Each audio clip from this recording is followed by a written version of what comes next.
Welcome back to another episode of the Japanese Shabu. So we're gonna talk about JJK episode 50. So big warning to you guys. This is gonna be a big Jap session of like the JJK episode. It's just a bunch of rules, a bunch of like lore and details as to what happened with Tengen 12 years ago and everything that comes with him. So it probably just gonna be me going over a lot of the information that's happened in JJK. So bear with me. So we have it kick off with Tengen saying hi to everybody except Yuki, which, if you didn't know, Yuki used to be like the prime star plasma vessel, which is why he or they feel a bit of like detached towards her and how they feel like she wronged them because she was supposed to be the one that they assimilated with at first. But now that we have them being there, they start questioning Tengen as to why he was doing everything, why he put up a force field, and he pretty much said he doesn't trust anybody. Like she or they don't know whether or not they're working with Kenjaku, and since they can't pierce into people's hearts, they can't really know what's happening and what people are thinking, that sort of stuff. So they do go into essentially what Kenjaku's plan is, which Kenjaku is the person that's currently inhabiting Ghetto and was also part of like the former head of the Kamo clan, I believe. So their whole plan was essentially to upgrade or to cause the evolution of humans, which was just like everybody has thirst energy, and they were kind of wondering like, okay, how come he didn't do that with Mahito? Because he did absorb Mahito, and he could have done that through the idol transfiguration. So Tengen pretty much told them that he couldn't do that because they didn't have enough curse energy, and that would require a bunch, which is why to do this evolution is why the cooling games are starting essentially. Kenjaku's gonna use all the curse energy that's being uh, sewn in through the connection and his barrier. Like every cursed energy that's being released in within the calling games is gonna be used up to start up the human evolution process essentially. That is why Tengen is also essential to his plan, where they think that Tengen be assimilating with everybody in with every mankind will cause that evolution to happen. And the reason why they're like, okay, but I thought you need a star plasma vessel to really assimilate with you, right? And pretty much Tengen really tells them like, just as humans go through evolutions, I have also gone through an evolution. Tengen's evolution happened because Toji ended up killing the former star plasma vessel, and it was something that wasn't accounted for. Like even Faith itself did not account for Toji intervention in that, and because I guess Toji is a part of the heavenly uh, pact person, like he has the heavenly pact. He is not accustomed to.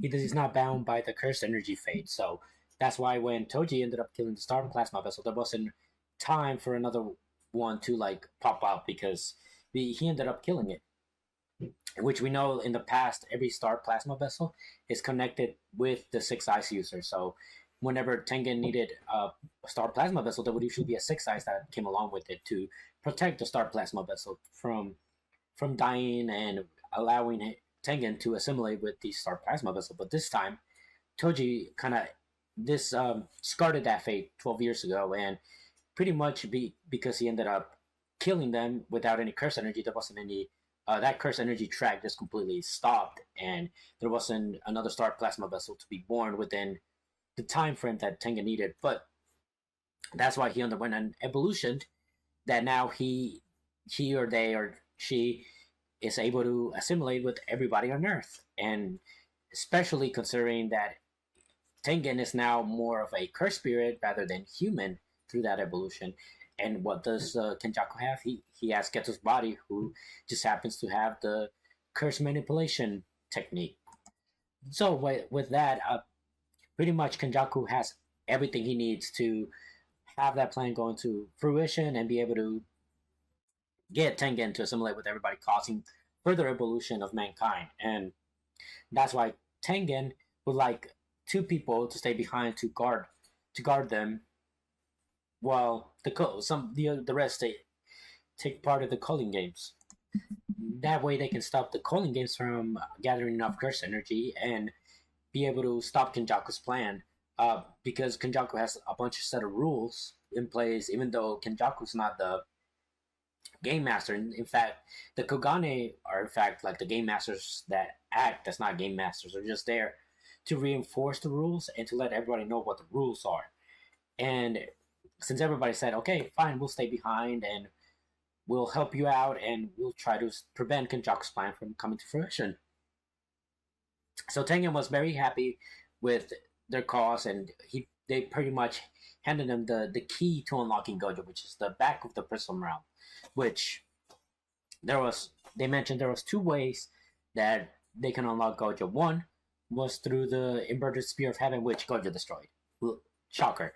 And then the other one was the black rope that Miguel used against Gojo. Both things disrupted curse energy, but both things being such a threat to Gojo that Gojo just had to completely destroy them, of course.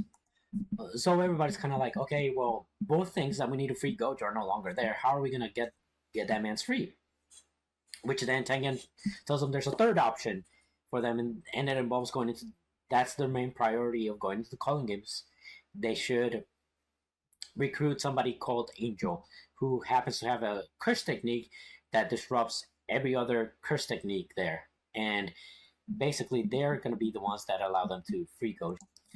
So in the meanwhile, they have to do two things. One, Maki has to go back to the Sinning clan and retrieve some of the weapons that they'll need in order to compete in the calling games. And Yuji and Megumi will have to go and retrieve Hakari, which is the other student that was in Jujutsu High. And they pretty much said that recruiting him is a must because they need him to bolster their roster.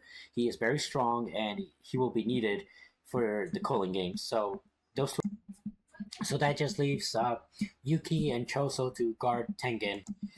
And as Yuji and Megumi leave, Choso pretty much and Yuji have a moment where Yuji kind of tells them, Choso and Yuji have their moment where like Yuji's like, thank you for everything, and Choso's just like, that's what a big brother is for, like, good luck Yuji and don't die on me, and they go their separate ways.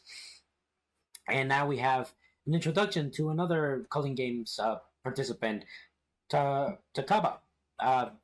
He's a comedian. He tanks his comedy show, and then he gets told like there's only two people that make it in comedy business. Usually the ones that are talented and they've been funny for years. They just need their big breakthrough, or one like somebody that's already made it, basically. So you can't get any funnier by continuing to try. So why are you doing this for? So it's good. I'm really interested. I'm in Takaba. Obviously, he's as a manga reader, I know what he's about, and I can't wait for them to explain what his curse power is gonna be.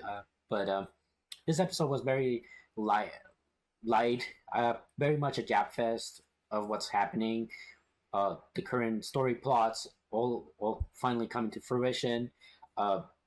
What's next for our characters, all that good stuff. I think this was a solid episode, though. Like a good 7.5, maybe 8 out of 10. But if you like me talking about Jujutsu Kaisen, just hit the like button, leave a comment, subscribe. Until next time.